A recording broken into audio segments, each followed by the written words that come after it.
नमस्कार दोस्तों, स्वागत है आपका आज की बड़ी खबर में। आज तारीख है 7 अक्टूबर 2025, दिन मंगलवार। तो चलिए बिना किसी देरी के नज़र डालते हैं आज की बड़ी सुर्खियों पर, खासकर उत्तर प्रदेश की उन बड़ी खबरों पर जो आपके लिए जानना बेहद ज़रूरी है। दिवाली गिफ्ट, सफाई कर्मियों को अकाउंट में सैलरी। सीएम योगी ने ऐलान किया, सफाई कर्मियों को अब 16-20 हज़ार सैलरी सीधे खाते में मिलेगी और 5 लाख तक का मुफ्त इलाज आयुष्मान कार्ड से होगा। प्रेमानंद महाराज की पदयात्रा रुकी, रोजाना डायलिसिस जारी। मथुरा के संत प्रेमानंद महाराज की तबीयत बिगड़ने पर पदयात्रा अनिश्चित काल के लिए रोक दी गई है। किडनी की समस्या से जूझ रहे महाराज की रोजाना डायलिसिस हो रही है और भक्त उनके स्वस्थ होने की प्रार्थना कर रहे हैं। यूपी में 7 अक्टूबर को अवकाश, बैंक रहेंगे खुले। महर्षि वाल्मीकि जयंती पर 7 अक्टूबर को यूपी में सभी सरकारी और गैर सरकारी स्कूल, कॉलेज और दफ्तर बंद रहेंगे। हालांकि बैंकों और वित्तीय संस्थानों में कामकाज सामान्य रूप से जारी रहेगा। बिहार चुनाव, एएपी ने जारी की पहली लिस्ट। चुनाव आयोग की तारीखों की घोषणा से पहले ही एएपी ने अपनी पहली सूची जारी कर दी। आम आदमी पार्टी ने विधानसभा चुनाव के लिए 11 उम्मीदवारों के नाम घोषित किए हैं। युवा बल्लेबाज यशस्वी जायसवाल ने टीम इंडिया का कप्तान बनने की इच्छा जताई। उन्होंने कहा कि वो लीडर बनने के लिए हर दिन अपने फिटनेस और स्किल पर काम कर रहे हैं ताकि वो टीम की कप्तानी कर सकें। सीएम योगी ने लखनऊ में जनता दर्शन में लोगों की समस्याएं सुनी और तुरंत हल करने को कहा। उन्होंने कहा कि किसी के चेहरे पर खुशी लाना ही ईश्वर की सच्ची सेवा है और बिना भेदभाव काम करने पर जोर दिया। बिहार चुनाव की तारीखों का ऐलान, चुनाव आयोग ने बिहार विधानसभा के तारीखों का ऐलान कर दिया है। सीईसी ज्ञानेश कुमार ने बताया कि चुनाव 2 चरण में होंगे। पहले फेज की वोटिंग 6 नवंबर और दूसरे फेज की वोटिंग 11 नवंबर को होगी। 14 नवंबर को रिजल्ट घोषित किया जाएगा।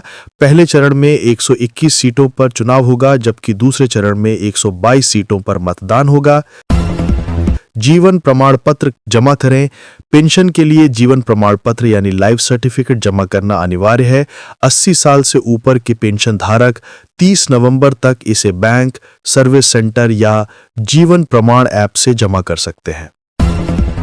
ईरान की करेंसी से 4 शून्य हटे। ईरान ने उच्च मुद्रास्फीति और लेन देन आसान बनाने के लिए अपनी करेंसी रियाल से 4 शून्य यानी 0000 हटाने का फैसला किया है। इस बदलाव से एक नया रियाल पुराने 10,000 रियाल के बराबर हो जाएगा। ये फैसला 2 साल बाद लागू होगा। सीएम योगी आदित्यनाथ ने वाराणसी में स्टूडेंट्स को लैपटॉप और सिलाई मशीन बांटी। इस मौके पर उन्होंने कहा कि भारत की संस्कृति ने नारी की गरिमा, सुरक्षा और सम्मान को सदैव सर्वोच्च स्थान दिया है। उन्होंने धरती और गंगा को भी मां के रूप में पूजे जाने का उदाहरण दिया। धरती की जन्नत कही जाने वाली कश्मीर घाटी में बर्फबारी शुरू हो गई है। गुलमर्ग, जोजिला दर्रा और ऊंचे इलाके बर्फ की सफेद चादर से ढक गए हैं। सैलानी इस खूबसूरत नज़ारे और मौसम की पहली बर्फबारी का लुत्फ उठा रहे हैं। सोना और चांदी आज फिर ऑल टाइम हाई पर पहुंच गए हैं। 24 कैरेट सोना यानी 10 ग्राम 1,19,059 रुपये पर पहुंच गया है, जबकि चांदी 1,48,550 रुपये प्रति किलोग्राम पर पहुंच गई है। इस साल अब तक सोने की कीमत 42,897 और चांदी की कीमत 62,533 रुपये बढ़ चुकी है।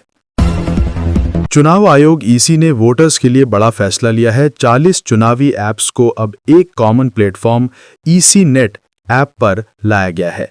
सीईसी ज्ञानेश कुमार ने कहा कि वोटर्स की सुविधा के लिए सभी ऐप्स को एक ही जगह उपलब्ध कराया गया है। पत्नी नागिन बनी, पति ने की शिकायत। सीतापुर के समाधान दिवस में मेराज नाम के शख्स ने एक अजीब शिकायत की। उसने कहा कि साहब, मेरी पत्नी रात में नागिन बनकर डराती है और जान से मारने की कोशिश कर चुकी है। एसडीएम ने इस मामले की जांच के आदेश दिए हैं। आईफोन 16 की जगह मिला सैमसंग 24। एक शख्स को फ्लिपकार्ट से आईफोन 16 ऑर्डर करने पर बॉक्स में सैमसंग 24 मिला। शख्स ने घटना का वीडियो वायरल कर दिया। फ्लिपकार्ट ने माफी मांगते हुए ऑर्डर डिटेल्स मांगी है। दलित हत्याकांड में 5 गिरफ्तार, 5 पुलिसकर्मी भी सस्पेंड।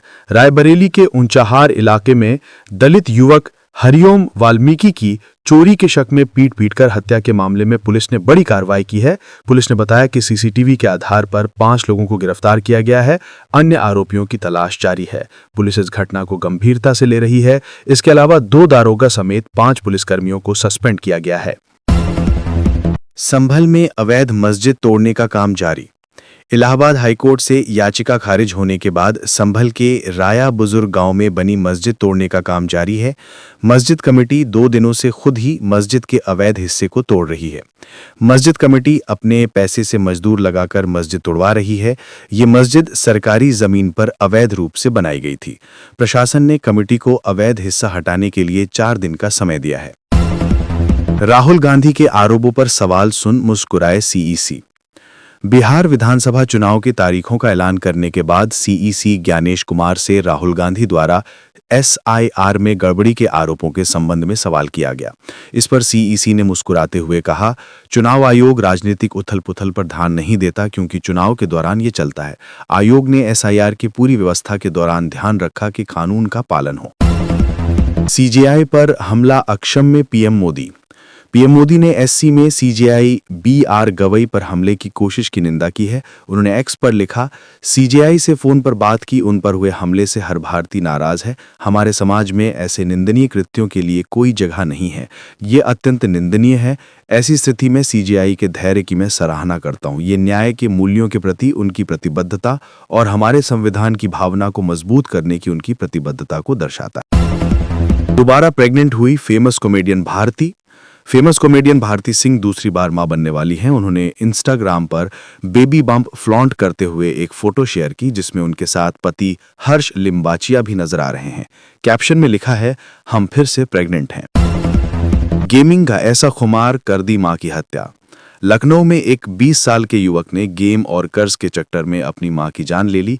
मोबाइल गेमिंग और सट्टेबाजी ने युवक को पागल बना दिया। उसने गर्लफ्रेंड और दोस्तों से मदद मांगी लेकिन कहीं से मदद नहीं मिली। इसके बाद उसने गहने चुराने की कोशिश की और पकड़े जाने पर मां की हत्या कर दी। घटना के 3 दिन बाद पुलिस ने आरोपी निखिल को गिरफ्तार किया। क्या गेमिंग की लत और कर्ज एक युवक को इतना खतरनाक बना सकते हैं?